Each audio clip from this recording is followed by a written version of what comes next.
This is King Arthur's 00 Neapolitan style gluten-free pizza flour. It has everything in it that you need to make a gluten-free pizza crust. I've been using it for about a year or so now. The first and main ingredient in this product is wheat starch. That means they have pulled the starch out of the wheat, so it is considered gluten-free, but it is still made with wheat, so you need to take note on that should you have any allergies.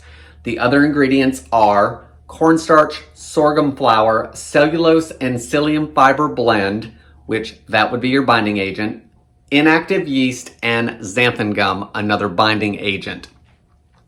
I like using this for pizza crust, so I have made the Neapolitan style pizza, I have made deep dish pizza with it, and I've also made ciabatta rolls with it.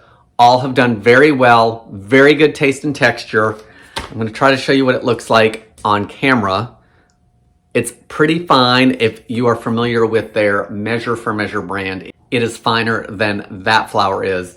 But if you've not tried this and everything in it is safe for you, I think it's worth trying to make a pizza crust out of.